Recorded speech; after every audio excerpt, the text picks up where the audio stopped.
Shalom bien-aimés dans le Seigneur, je suis votre serviteur l'apôtre Abel Racheté et je suis dans la joie de partager avec vous la parole aujourd'hui. Le thème de ce jour est intitulé « La sagesse est la chose principale ».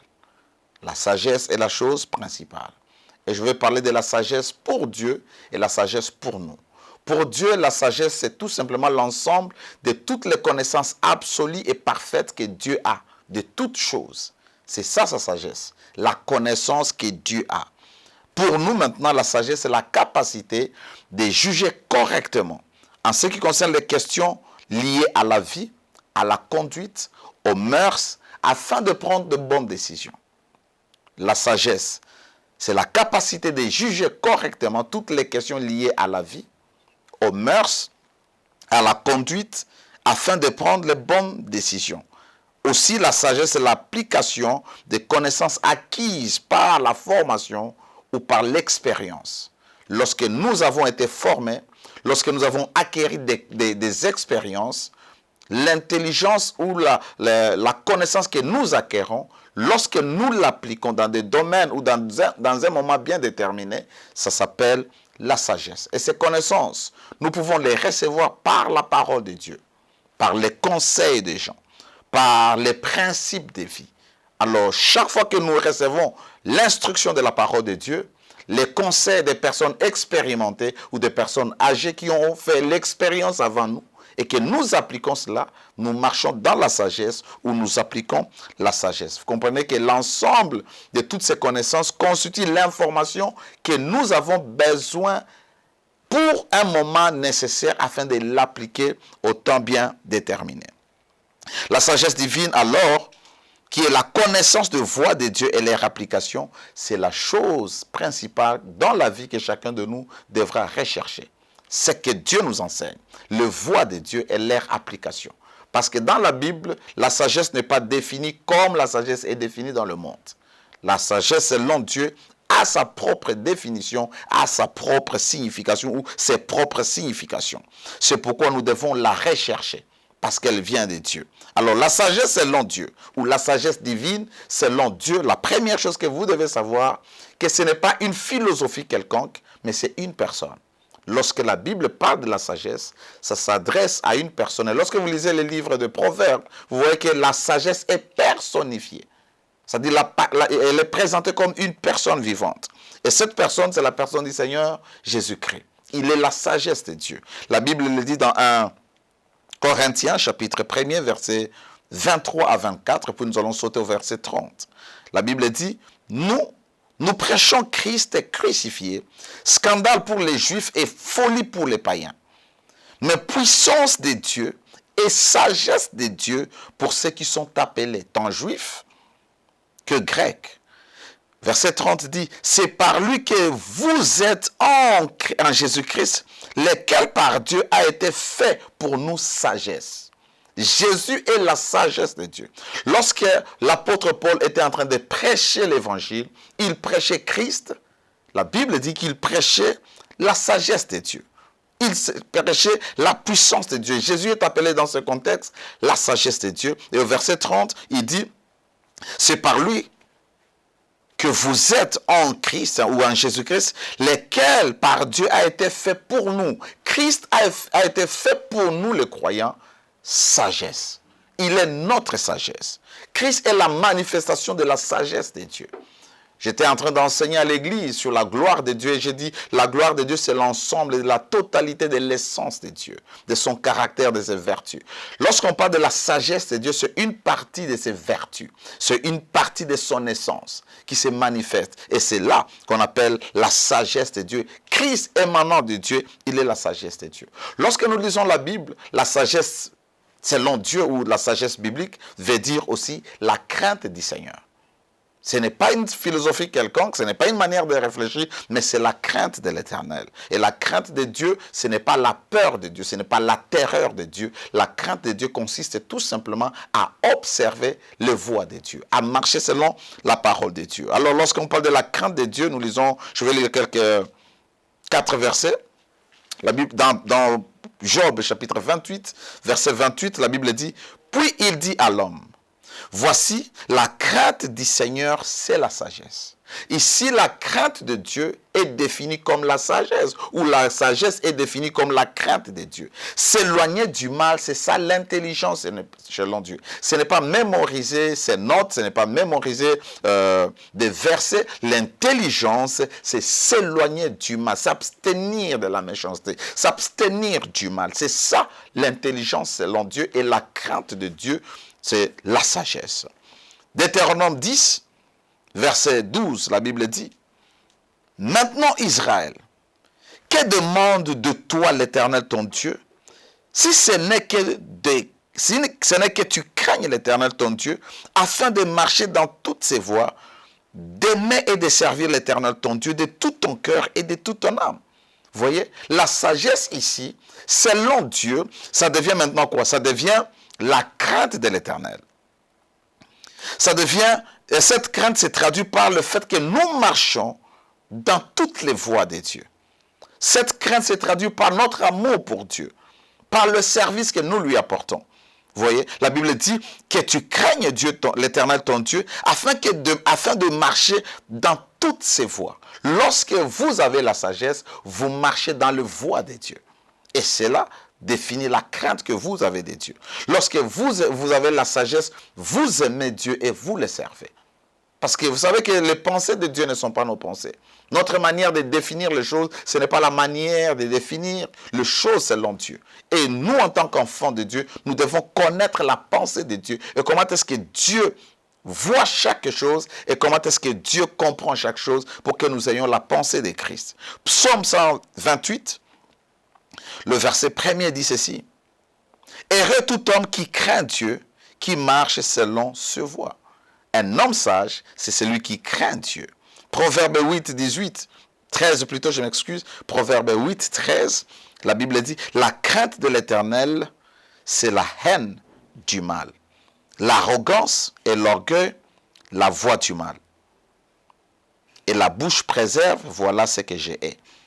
J'avais dit que la sagesse était définie comme la crainte de Dieu.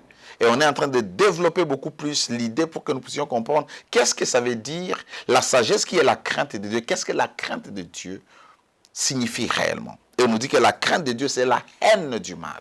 Nous devons haïr. Quelqu'un qui est sage selon Dieu, c'est celui qui hait le mal.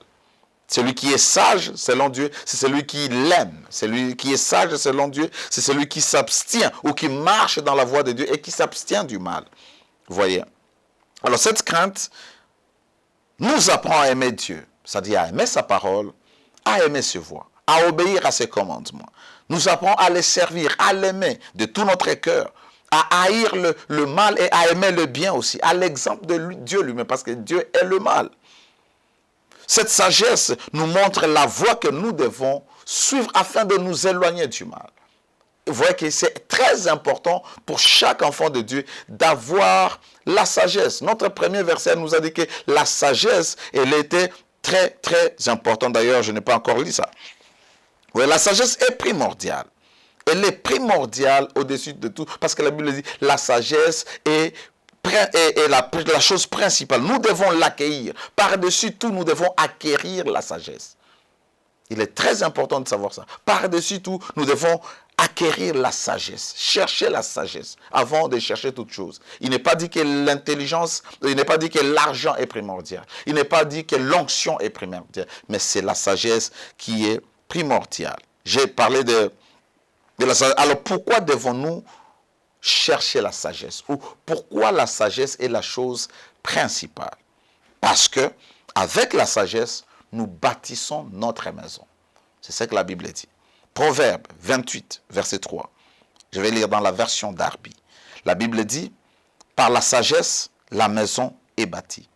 Et elle est établie par l'intelligence. La maison est symbolique. La maison, ici, est une figure de la rhétorique. Ce n'est pas la maison que nous, littéralement, que nous connaissons, mais ça symbolise beaucoup de choses. D'abord, la famille, d'abord le foyer, le mariage, l'entreprise. Vous voulez bâtir une église, vous voulez bâtir une entreprise, vous voulez bâtir des bonnes relations, il nous faut la sagesse. Parce que c'est la sagesse qui bâtit une maison et elle est établie par l'intelligence. Lorsqu'on parle de l'intelligence, la plupart du temps dans la Bible, ça signifie la compréhension. lorsque vous avez compris les connaissances que vous avez et que vous les appliquez, et c'est là que vous commencez à marcher dans la sagesse. Parce qu'il est une chose de connaître les choses, mais vous les avez compris. Est-ce que vous avez eu la compréhension de ces choses? Matthieu 7, 24 dit, « Quiconque entend ces paroles et les met en pratique est comme un homme sage qui a bâti sa maison sur les rocs. » Vous voyez, Jésus donne une parabole des bâtisseurs. Il dit, l'homme fou, l'homme insensé, c'est celui qui ne met pas la parole en pratique. Mais celui qui est sage, il bâtit sa maison. Et cette maison, ça peut être n'importe quoi. Ça peut être notre carrière, ça peut être notre entreprise, ça peut être notre famille, ça peut être nos relations. Beaucoup de problèmes dans nos vies ne sont pas liés au manque de puissance, au manque de moyens. Beaucoup de nos problèmes ont pour cause le manque de sagesse. S'il y a des familles qui se divisent, des relations brisées, que ce soit au niveau du couple, que ce soit au niveau des relations amicales, c'est parce que les gens n'agissent pas avec sagesse. La sagesse est la chose principale que nous devons rechercher. La sagesse aussi, pourquoi elle est primordiale, pourquoi elle est principale? La sagesse est plus précieuse que l'argent et tous les objets de prix. Pourquoi la sagesse vaut mieux que toute chose? C'est parce que selon Dieu, la sagesse est précieuse. Elle a de la valeur. Plus que l'argent, plus que l'or, plus que tout ce que nous pouvons penser. Vous voyez? Proverbe 3, 13 à 15, la Bible dit, je vais lire dans la version, la Bible dit Semeur. Heureux l'homme qui a trouvé la sagesse, heureux celui qui acquiert l'intelligence. Acquérir la sagesse vaut mieux que gagner beaucoup d'argent. Ici, beaucoup d'argent, c'est la monnaie. Ce n'est pas les ressources, ce n'est pas les minéraux, mais c'est l'argent comme ressource monétaire. Ce qui est gagner beaucoup d'argent. Les avantages qu'elle donne sont plus précieux que l'or le plus fin. Elle a plus de prix que les perles. Et un trésor, et aucun trésor que tu pourras désirer n'égale à sa valeur. La valeur que possède la sagesse est au-dessus de la valeur de l'or, de la valeur de l'argent, de la valeur de pierres précieuses, des perles. Nous devons chercher la sagesse avant de chercher toute autre chose, parce que la sagesse vaut plus que toute autre chose. La sagesse de Dieu est importante et nous devons l'acquérir. Proverbe 16 dit ceci, « Combien acquérir la sagesse vaut mieux que l'or? Combien acquérir l'intelligence est préférable que l'argent. » Bien-aimés dans le Seigneur, au-dessus de toutes nos acquisitions, au-dessus de toutes choses que nous voulons avoir, nous devons d'abord chercher à acquérir la sagesse. La sagesse est la chose principale. Acquérir la sagesse, acquérir l'intelligence. La sagesse nous protège. Pourquoi elle est primordiale? Parce que la sagesse nous protège. La sagesse protège votre vie, protège votre maison. Ecclésiaste 7, verset 12, la version Darby dit ceci. « Car on est à l'ombre de la sagesse comme à l'ombre de l'argent. » Vous savez que l'argent protège? Quelqu'un qui a l'argent, il est protégé. Il est sécurisé. Et vous voyez même la maison, la parcelle d'une personne qui a beaucoup d'argent, ce n'est pas accessible facilement. On y entre par permission. Et il est en train de faire cette comparaison ici. Il dit que de la même manière que l'argent naturel peut mettre une personne en sécurité selon le monde, ainsi la sagesse protège la vie d'une personne. Et nous devons la voir. C'est pourquoi elle est capitale. C'est pourquoi elle est primordiale. La sagesse protège et donne la vie. L'argent ne donne pas la vie. L'argent peut vous sécuriser. L'argent peut vous donner la certitude. Quand la famine vient, vous êtes sécurisé. Quand les gens passent par des moments difficiles, parce que vous avez l'argent, vous êtes protégé de ce qui frappe. Mais l'argent ne vous donnera pas la vie. Mais ici, on nous dit que la sagesse donne la vie. Car on est à l'ombre. L'ombre symbolise la protection, la couverture, l'asile, les refuges. À l'ombre de la sagesse, comme à l'ombre de l'argent, on est protégé à l'ombre de la sagesse, comme à l'ombre de l'argent. Mais l'avantage de la connaissance, ici la connaissance, ça veut dire l'intelligence, ça veut dire la sagesse, la compréhension. Mais l'avantage de la connaissance, c'est que la sagesse fait vivre celui qui la possède. Celui qui a l'argent ne vit pas. Mais la sagesse fait vivre. Non seulement elle protège, mais elle garantit la vie. Beaucoup de gens meurent même avant le temps. Beaucoup de gens sont partis en prison. Beaucoup de familles ont été brisées. Beaucoup de relations sont devenues froides. Pourquoi? Parce qu'on a manqué la sagesse. On n'a pas su que la sagesse est une chose principale. Lorsque vous avez la sagesse, automatiquement, vous aurez le discernement. Par exemple, vous avez des différends dans votre foyer, dans votre couple, avec un frère et une sœur. Qu'est-ce que vous devez faire? Alors que le feu s'allume, vous devez avoir la sagesse de savoir quand parler, quand se taire. Des fois, les relations deviennent beaucoup plus flamboyantes. Pourquoi? Parce que les gens ne savent pas quand est-ce qu'il faut se maîtriser. Tout le monde veut se justifier, tout le monde veut donner ses raisons. Et là, ça brise tout parce qu'on n'a pas agi avec sagesse. Même nous qui conduisons le peuple de Dieu, ce n'est pas tout ce que nous recevons qui va nous pousser à réagir. Ce n'est pas parce que vous avez appris qu'on a parlé de vous comme ça que vous devez faire une vidéo en train de répondre. La sagesse nous dit, tais-toi et tu vas parler à un moment donné. La sagesse nous permet de faire des choses au moment où il faut les faire. À prendre des décisions quand il faut les prendre. À aller dans des endroits où il faut aller. Beaucoup de scandales sont même au milieu de nous qui sommes serviteurs de Dieu. Parce que nous ne savons pas faire la différence entre nous et l'état que Dieu nous a donné. L'état des personnes que Dieu nous a donné en tant que ses représentants, en tant que ses serviteurs. Vous voyez, il est très important que nous puissions marcher dans la sagesse. Il y a même des choses qui peuvent causer des... Dieu peut faire des choses avec vous. Mais ça peut causer des scandales dans la foi de ceux-là qui ne sont pas encore mûrs. S'il faut utiliser la sagesse. Pour ne pas scandaliser ceux-là qui sont faibles. Même la Bible nous encourage. Lorsque vous savez que la nourriture peut être un sujet de scandale pour ton frère, il ne faut pas consommer cette nourriture, bien que dans votre conviction, vous savez que c'est important. Mais à cause de la foi du frère, vous devez utiliser la sagesse. C'est là que je parle du discernement. Ça vous donne le discernement de savoir qu'est-ce que je dois faire. Qu'est-ce que je ne peux pas faire? Comment je dois me comporter? C'est ça la sagesse. La sagesse vous dit même la manière de vous tenir, la manière de vous comporter en tant qu'enfant de Dieu.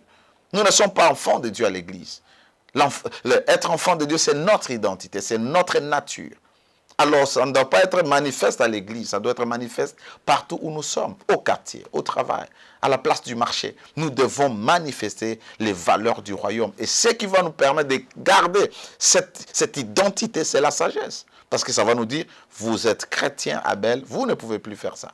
Vous ne pouvez pas parler comme ça. Vous ne pouvez pas vous comporter comme ça. C'est la sagesse. La sagesse va nous donner même la grâce, va nous pousser même à obéir aux instructions. Que ce soit les instructions de Dieu, que ce soit les instructions établies par les autorités, c'est la sagesse. Vous voyez, il est très important d'avoir la sagesse. Celui qui a la sagesse, il est protégé. Il ne tombera pas dans le piège. Il ne sera pas pris la main dans le sac. Parce qu'il réfléchira toujours avant de poser les actes. Et ça, c'est quelque chose que la sagesse fait. Une personne sage pense aux conséquences d'abord, avant de poser tout acte, avant de prendre n'importe quelle décision. Pense aux conséquences. Quelles seront les retombées, quelles seront les conséquences de ce que moi, je suis en train de vouloir faire? Vous comprenez que la sagesse est très importante parce qu'elle vous enseigne même le savoir-être. Comment vous tenir, comment vous comporter. Le savoir-vivre, comment être. Ça nous enseigne notre relation avec nos prochains, avec nos frères et sœurs. C'est la sagesse qui nous pousse à rechercher la paix, l'harmonie avec tout le monde. La sagesse nous dit que nous sommes passagers sur cette terre. Un jour, nous partirons et chacun devant Dieu rendra compte de tout ce qu'il aura fait sur cette terre, en bien ou en mal. Alors, ce verset-là ne concerne pas seulement les chrétiens. C'est chaque personne, que vous soyez chrétien, que vous ne le soyez pas, que vous soyez pasteur, homme politique, que vous soyez homme d'affaires, je ne sais pas, que vous soyez enseignant, que vous soyez commerçant, cultivateur, nous tous, nous devons marcher par la sagesse. Parce que c'est la sagesse qui nous permettra de bien nous comporter et ces jours-là nous tenir devant Dieu et rendre de bons comptes. Les serviteurs qui n'étaient pas sages, qu'est-ce qu'ils faisaient? Ils gaspillaient ce que le maître les donnait comme les talents, comme des ressources. Alors chaque fois que Dieu nous équipe, il nous donne les opportunités de travailler, de produire, de conduire. Ce sont les opportunités où nous devons appliquer la sagesse. Et jeunes, vous savez, la sagesse, elle est très importante. Beaucoup, surtout les jeunes de ma génération, ils pensent que Ce qui fait le ministère ou ce qui établit une maison ou qui bâtit l'église ou le ministère, ce sont les dons spirituels, non. Ce qui bâtit l'œuvre de Dieu, c'est la sagesse. C'est l'intelligence, car lui-même, il avait dit, il avait donné la promesse. Je vous donnerai des bergers qui vous paîtront avec sagesse et intelligence. Il n'a pas dit avec l'onction, il n'a pas dit avec les dons de prophétie, les dons de parler en langue, les dons de foi, non. C'est la sagesse. Et nous devons chercher ça. Que ce soit dans notre famille, que ce soit dans l'église, que ce soit le peuple que nous dirigeons, nous avons besoin de la sagesse. Et tout le monde peut demander la sagesse à Dieu. Peu importe votre rang, peu importe ce que vous faites, les hommes peuvent demander la sagesse à Dieu. La Bible dit que celui qui manque de la sagesse demande la sagesse. Et Dieu va lui donner. Seigneur, rends-moi sage. Et j'aime beaucoup lorsque Salomon devant Dieu, Dieu lui pose la question, demande-moi ce que tu veux.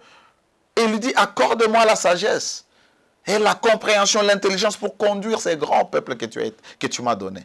Pourquoi on n'a pas demandé l'argent? Pourquoi on n'a pas demandé la gloire? Pourquoi on n'a pas demandé la notoriété? Il a demandé la sagesse. Si nous n'avons pas la sagesse, nous allons détruire tout ce que Dieu nous donne. Quelqu'un qui n'a pas sage et vous lui donnez l'argent, je vous assure, il va dilapider ça comme si quelqu'un qui va mourir dans les 5 minutes qui vont venir. Vous voyez? La sagesse nous est très importante. Il savait qu'il fallait la sagesse et pas la richesse. Et parce qu'il avait la sagesse, Dieu lui a donné la richesse. Mais imaginez, on vous donne la richesse et vous n'êtes pas sage. Vous allez dilapider ça dans la débauche. Vous allez être comme le fils prodigue. Vous voyez? Vous allez détruire tout ce que Dieu vous donne parce que vous voulez vivre comme un insensé. Alors, il est important d'avoir la sagesse. J'aime lorsque la Bible dit la femme sage bâtit sa maison. La maison, ici, c'est le foyer. C'est la famille. Beaucoup de foyers, beaucoup de femmes pensent que les familles où la maison est bâtie par les relations intimes, la maison est bâtie par la beauté de la femme. Non, la maison est bâtie par la sagesse. Et c'est la sagesse qui vous dira quand est-ce que... Parce que même votre mari, il peut avoir tort.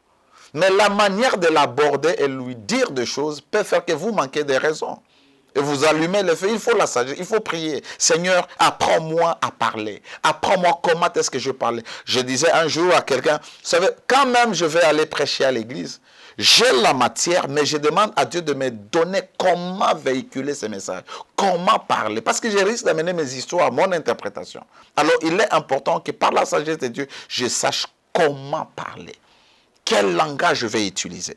C'est très, très important. Alors, lorsque vous avez la sagesse, vous aurez le savoir-être par rapport à votre caractère, par rapport à vos valeurs et le savoir-vivre, notre relation avec les prochains, dans notre famille, dans notre quartier, que ce soit à l'église, que ce soit dans notre place du travail, nous serons en paix avec les gens. Nous parlerons quand il faut, nous allons répondre. Quand bien même les gens nous blessent, il faut la sagesse pour savoir se taire et ne pas répondre maintenant. Il faut toujours penser aux conséquences. Si je parlais maintenant que je suis énervé, quelles seraient les conséquences? Quels seraient les résultats? Alors, comment acquérir la sagesse? La première chose pour acquérir la sagesse, nous devons développer une relation personnelle avec Dieu, avec Christ, parce que c'est lui notre sagesse et c'est lui la sagesse, il est même la source de la sagesse. Job a dit ceci. Dans Job 28, 12 à 23, vous allez lire jusqu'à 23, mais j'ai lu les versets 12, 20 à 23. Mais la sagesse, où se trouve-t-elle? Où est la demeure de l'intelligence? D'où vient donc la sagesse? Où est donc la demeure de l'intelligence? Elle est cachée aux yeux de tout vivant. Elle est cachée aux oiseaux du ciel. La groupe et la mort disent, nous en avons entendu parler. C'est Dieu qui en sait le chemin, celui qui en connaît la demeure. Là où la sagesse demeure, elle demeure auprès de Dieu. Vous voulez avoir la sagesse? Il faut avoir une relation avec Dieu. C'est lui qui va vous communiquer sa sagesse. Parce qu'elle vient de Dieu, elle se trouve dans sa parole. Vous voulez avoir la sagesse? Lisez la parole de Dieu. Appliquez la parole de Dieu. J'aime l'introduction du livre des Proverbes. Juste le premier verset, le deuxième et le troisième. On nous dit même la raison pour laquelle le livre des Proverbes a été écrit. C'est pour communiquer la sagesse à ceux-là qui ne sont pas sages, communiquer l'intelligence, les discernements. C'est ça le but. Vous voulez en avoir et développer, lisez les livres des Proverbes, appliquez ces principes de vie, appliquez ces préceptes. C'est très important. Proverbe 2, 6 dit ceci, car l'Éternel donne la sagesse, de sa bouche sortent la connaissance et l'intelligence. Vous avez besoin de la sagesse, vous voulez être un homme, une femme sage, commencez à chercher la sagesse de Dieu qui vient de sa bouche. Et l'homme ne vivra pas seulement du pain, il vivra de toute parole qui sort de la bouche de Dieu. C'est de la bouche de Dieu qui vient, que procède la sagesse, l'intelligence et la connaissance. Pourquoi comment acquérir la sagesse? Nous acquérons la sagesse par l'instruction, l'enseignement de Dieu et par la correction de Dieu. Dieu nous instruit, nous avançons. Lorsque nous faisons les erreurs, il nous corrige pour nous ramener dans le bon chemin. Et cela, ça vient toujours par sa parole. Celui qui est sage apprend grâce à l'instruction et à la correction de Dieu. Il accepte le commandement de Dieu. Troisième chose, nous acquérons la sagesse par les conseils des sages. Il est important d'avoir des gens expérimentés, les gens qui sont sages, peut-être des personnes âgées qui peuvent nous donner la sagesse. C'est très, très important de comprendre cela. La Bible dit dans Proverbe, alors que je suis en train de chuter, la Bible dit dans Proverbe 13, 20, « Celui qui fréquente les sages devient sage, mais celui qui se plaît avec les insensés s'en trouve mal. » Vous voulez devenir un aigle, apprenez à voler avec les aigles. Bien aimé, vous n'êtes pas appelé à être ami de tout le monde. Vous n'êtes pas appelé à vous accommoder avec tout le monde.